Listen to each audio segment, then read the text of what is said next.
Hello. Today is Monday, November 18th, 2024. And coming to you from Lexington, Kentucky, this is The Side Show. I'm Theodore Parker. Weather-wise, today mostly cloudy, highs in the upper 60s and lows in the mid-50s. Rain possible overnight. Cold air invading eastern U.S. with snow and slush. Sarah, tropical storm, dissipates after producing deadly flooding. The high today will be 68 degrees. Currently it is 55 and feels like 54. Sunrise today was at 7:22 a.m. here on the East Coast, and sunset will be at 5:23 p.m. Wind 6 miles per hour coming north to south, and the AQI is moderate at 58. Pollen, none.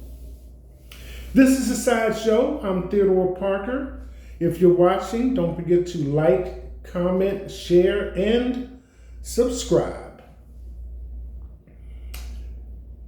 Yes, Monday, November 18, 2024. 10 days ago, we were all reeling from the outcome of the election on November 5th, 2024. It wasn't what I had expected or at least hoped for. Nonetheless, here we are. Donald J. Trump is president-elect of the United States of America. Amongst all the comments that are circulating, what's going on or has been going on for the last few days is his choice for cabinet position. So, I thought I would update you on where we are in that process. So I'm drawing from an article from USA Today,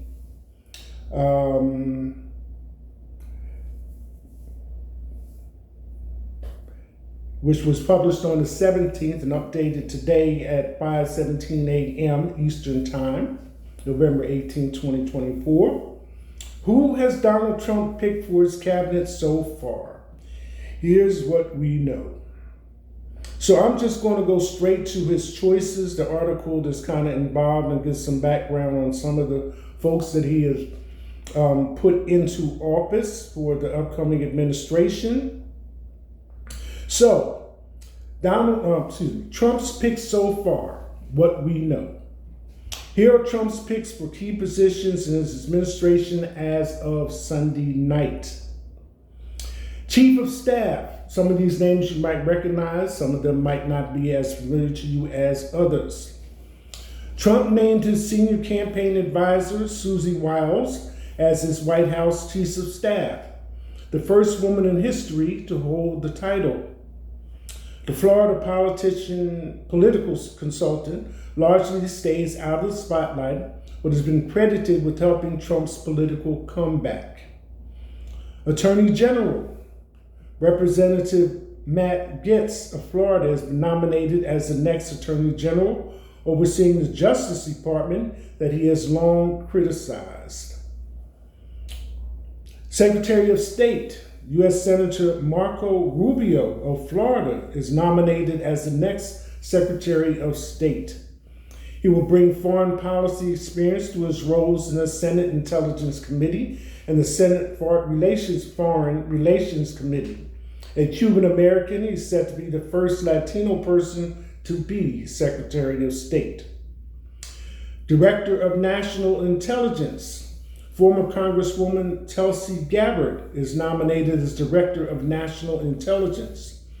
The former Democratic presidential candidate turned Republican represented Hawaii's 2nd Congressional District from 2013 to 2021. Ambassador to the United Nations, Trump nominated Elsie Stefanik, a 5-term Republican representing a northern New York district, as his pick for UN ambassador. She is the House Republican Conference Chair and a former contender for Trump's running mate. Secretary of Health and Human Services. Trump has named Robert F. Kennedy Jr.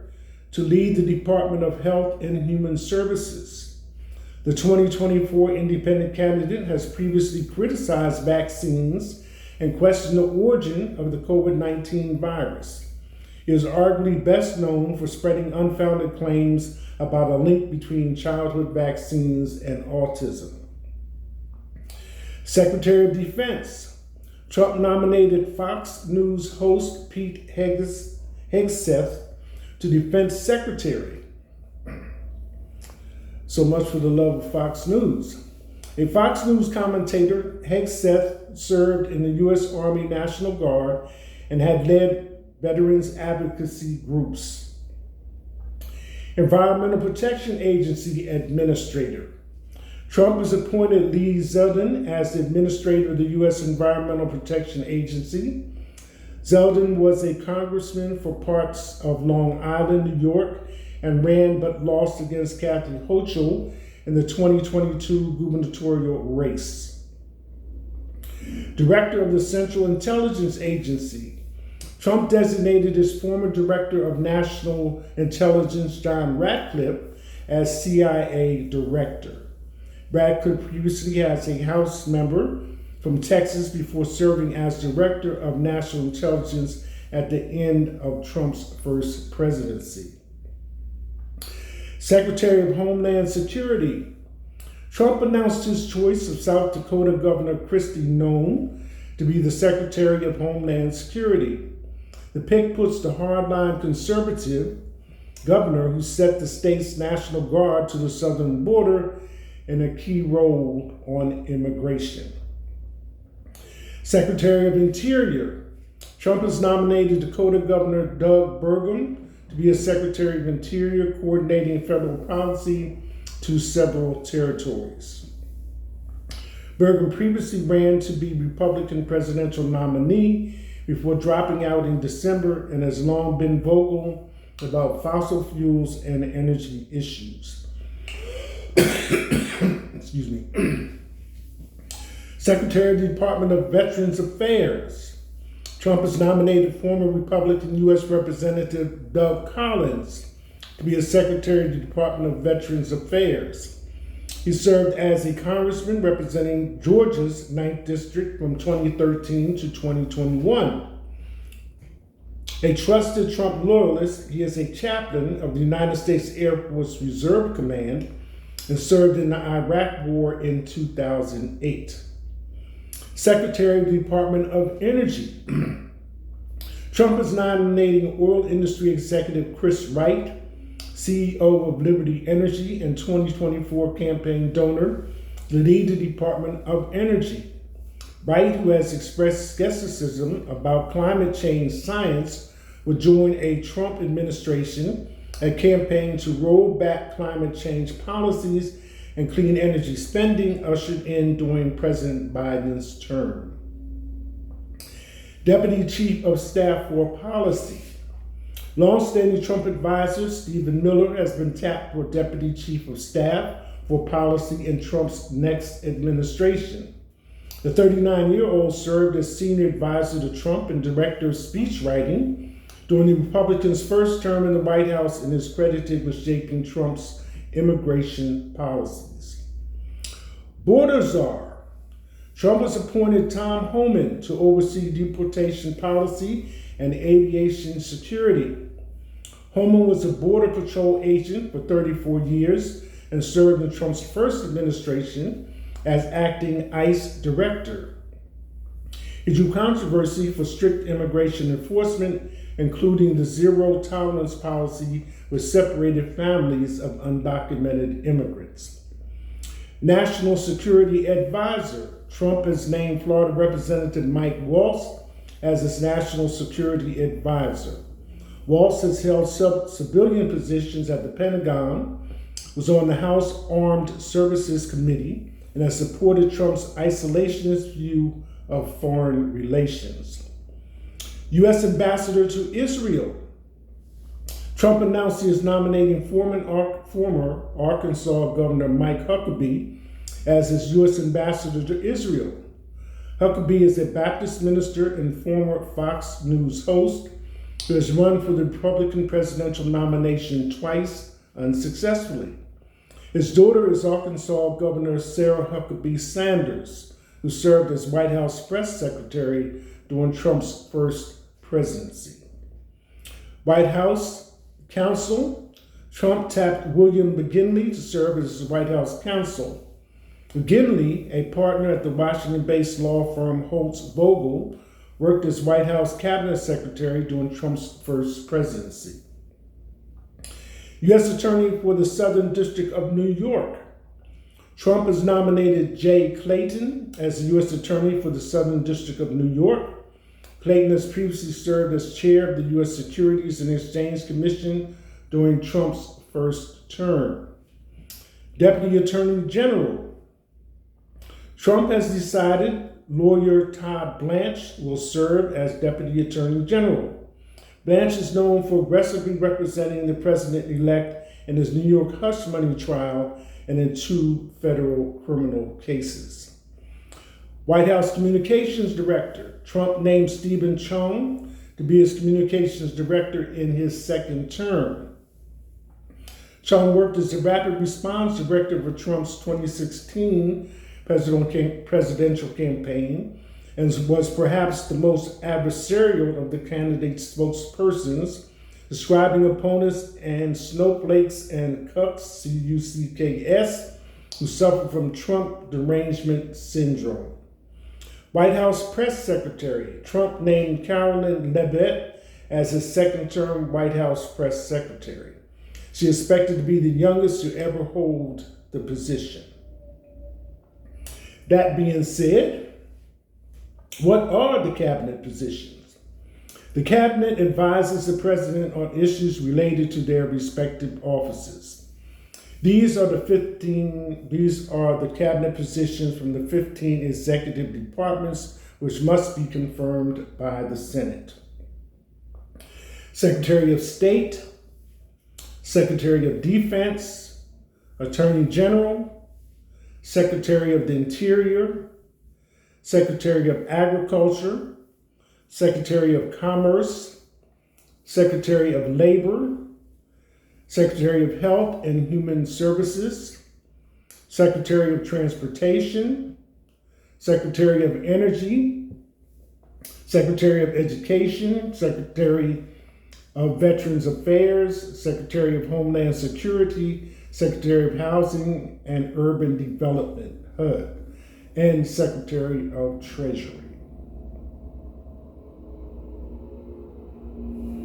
So now, you know what's going on with Trump as far as his moving into the White House is concerned. I thought that would kind of cut through all the hoopla that we usually get from the media and put us on page 1 this Monday morning. So let's deal with the top stories.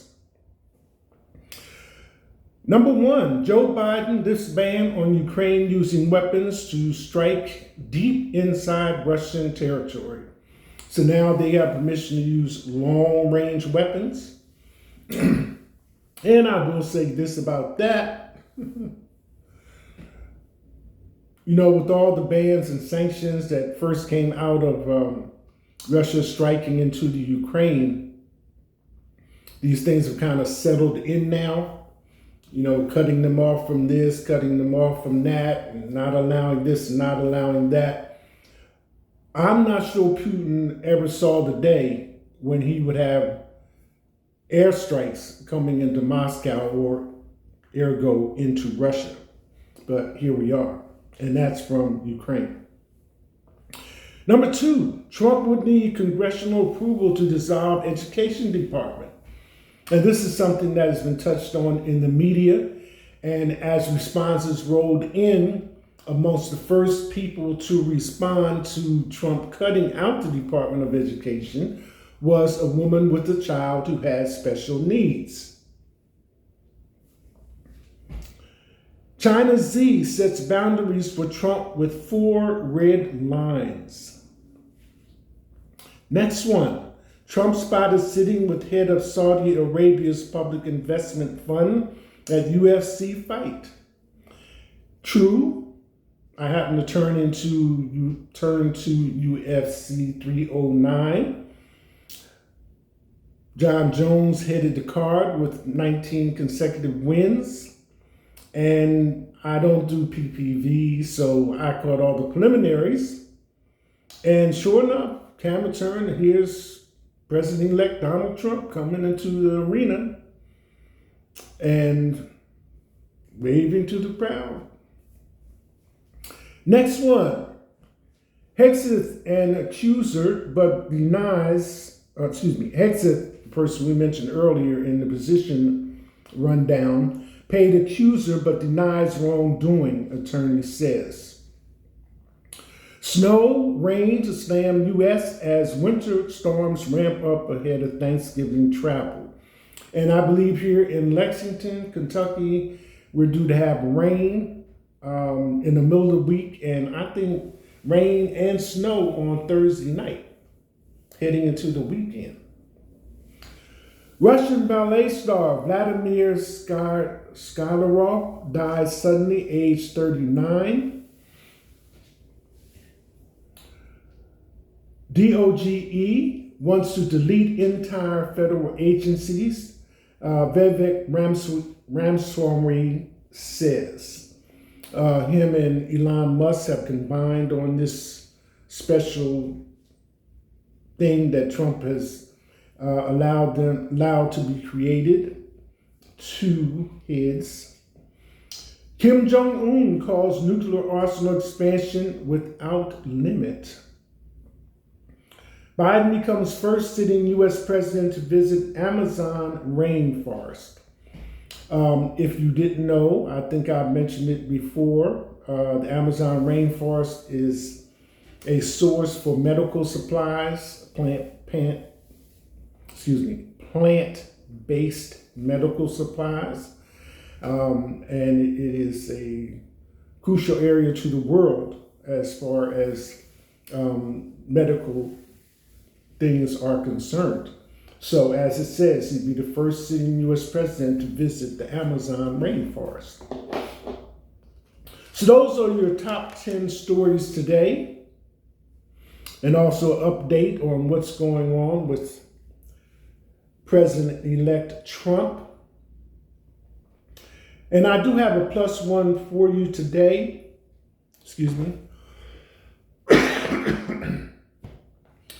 Before I took my break and let everything kind of settle down, as it says, smoke clear and everything else, dust settle from the results of the election, I had mentioned to you in one particular show about things parents should not do to their children.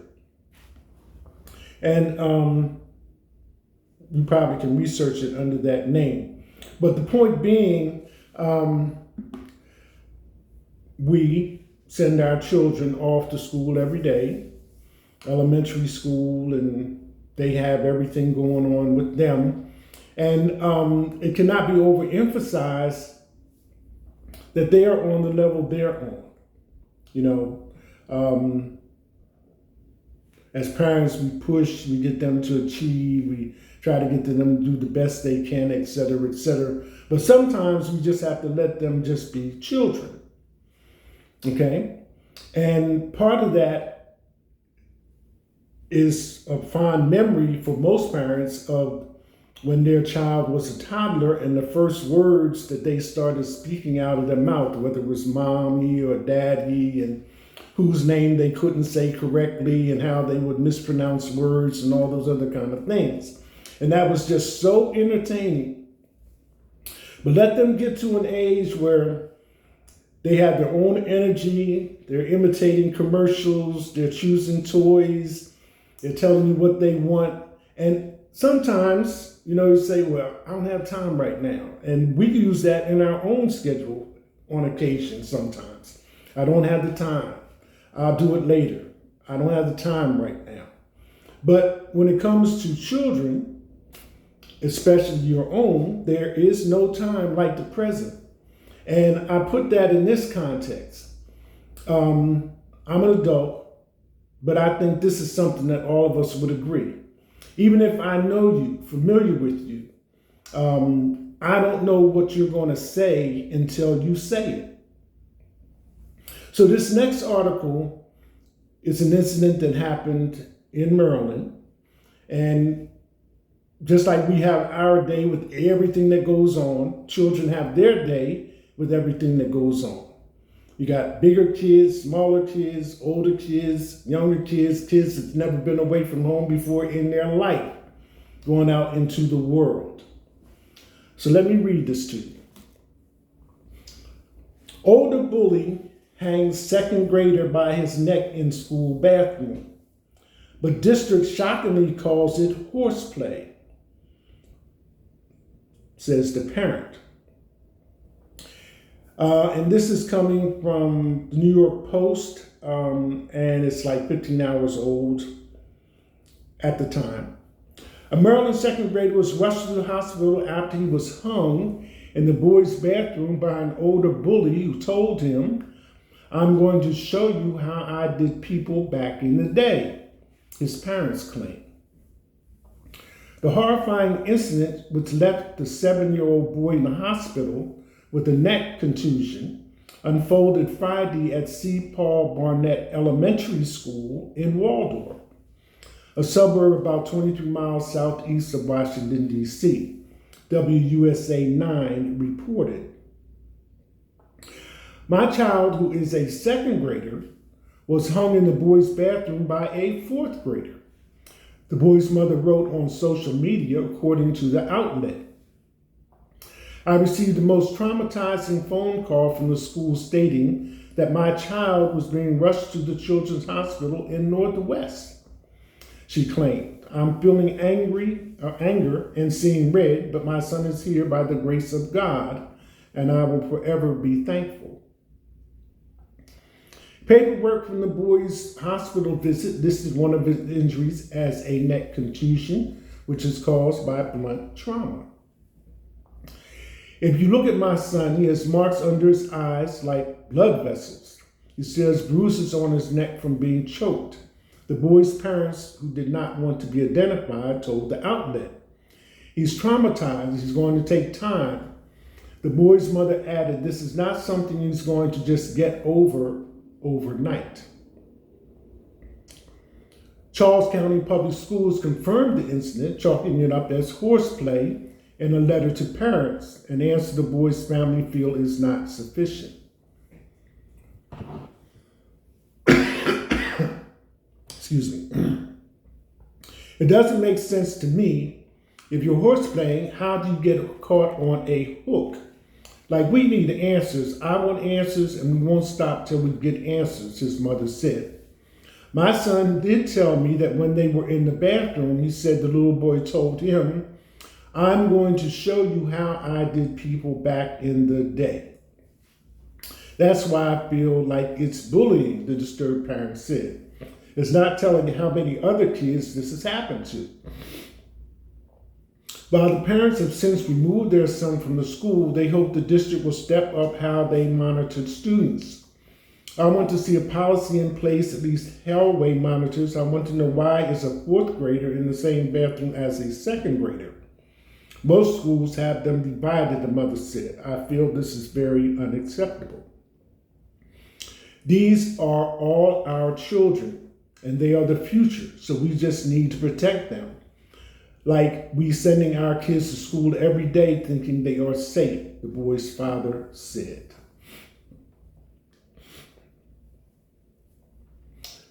So it can't be emphasized enough, ask your child how was their day. And children do get reputations as being bullies or play too much or this or that and the other, but sometimes there's a reason, So maybe you ask your child, how was your day? What happened at school? And if nothing else, it will improve their their conversation skills and allow them an opportunity to express how they feel. And of course, there's that old boys and girls community saying, if I'm not misquoting, no man stands as tall as when he bends over to help a child. That's it. Hashtag